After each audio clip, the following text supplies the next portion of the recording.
жатқан мәселе талай жылдан бері айта жауап болған әңгіме, бірақ дей тұрғанмен ұсыныс болады дегеннен кейін нақты ұсыныстар қойылып жатыр ғой. Соның ішінде менің бір қоятын ұсынысым бағана Серік аға, Қапшықбай ағамыз айтып кетті, тіркеу мәселесі. Қазір оқушыларды университет бітірген, жоғары курс бітірген, шетелден келген, әсіресе Қытайдан келген оқушылар бітірген бері Аллаға шүкір жұмысқа орналасып жатыр. Ал қазіргілерші бітірген, әзір мысалы биыл бүкіл Қазақстан Республикасы бойынша дайындық курсқа 50-ге толмайды бала. Ал болашақ жастарыңыздан үміт күтіп көріңіз. Ал енді келетіндер 90 жыл туылған бүгін Қытайдың сатқындары. 90 жыл туылғандардың барлығын Қытай бағана айтылып отыр ғой, ішкерге тегін оқытып, өзінің болашақ Қазақстанды жаулау әскерлерін дайындап жатыр. Олардың алды біздің елге келіп оқып жатыр. Сенбесеңіздер, қазіргі биыл 50 балаға дайындық курске толмайды. 150 бала Қытайдан келіп Қазақстанға, осы Қазақстанға бейімдеу және орыс тілін оқып жатыр. Қытайдың ақшасымен оқып жатыр. 150 баланы Қытай жыл сайын осы Қазақстан жатақханасымен қамдап, Қазақстан студентінің ақысын беріп жатыр.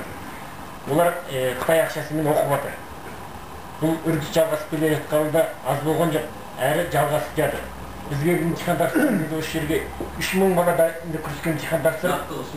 Сонда жаңағы шетелден келген нақтылы жаңағы көші-қон несіне айтып, 150 бала Қытайдан келген ақылы бөлімге алғанша, 150 баланы Қытайдан арнайы осы жаққа оқуша келу керек. Қазір оқушылар тоқтап қалды. Ал біз ертең жас болашақсыз қалай жұмыс жүргізіп міндетті көрініп отыр. Араларыңызда жастардың осы қашанда жиналысқа қатысатын 3-4 жас. Сонда не шетелден жастар келмек пе? Алғы буын аттанып кетіп жатыр. Бұл ағаларымыз да шаршайды ертең. Сол себепті жастар нақтылы жаңағы оқу мәселесі қолға алынды. Содан кейін әзір бұрын университет 4 жыл университет тіркеуінде тұрған жастар қазір бағана жоғарыда айтылып жатыр, көбі азаматтық алып үлгермеген. Себебі көбі аршақтары туған, туысқанын тосады. Квот аламыз деп ойлайды. Әке-шешесі тостырады. Сол себепті әке-шешесі келгенше олар Қытай паспортымен жүре тұруға мәжбүр. Ал университетте 4 жыл тұрақты тіркеуге тұрғаннан кейін олар енді квотадан да баз кешіп, үкіметтің тиімділігінен де баз кешіп, Қазақстан азаматтығын алайын десе, оларға тұрақты тіркеуге тұру керек. Ал енді университеттің тіркеуінен шығып, жекелеген біреуге жалынып болмаса ақшасын беріп тіркеуге тұрайын десе, Қытайға бар, көші-қон визасымен келсең, бар, сені азаматтыққа қабылдаймыз дейді. Оны әберде соны айтып отыр. Ал Қытай мен Қазақстан арасында көші-қон деген визасы жоқ. Сонда бұл қандай мемлекет өз саясатын өз білмейтін. Жоғарыдан үкімет заң шығарады, саясатты жасайды, атқарып отырғандар не жасап отырған? Мұғалімнің сабағын өтіп тұрып, малшының тамағын ішіп отырған. Көші-қон визасы жоқ па? Жоқ екенін көрсету керек. Бүгінгі айтылып отырған мәселеде бізде елдің бәрінің сыртынан томп ішіп отырмыз. Біз жаңағы кешегі Нұр Отаннан бүгінгі Жармақанның күйін кешіп отырмыз. Қауымдастық па? Талғат Мамашев келіп отырсын. Көші-қон ба? Қабыл Әбішев болмаса да Алматыдағы бөлімшесінің бастығы болып болған жоқ бар осында. Келіп отыру керек. Не үшін бұндай жиналыс деген талап етіп жатыр? Шақырған келмесе көші-қонда өткізейік бұндай жиналысты. Болмаса қауымдастық өткізейік.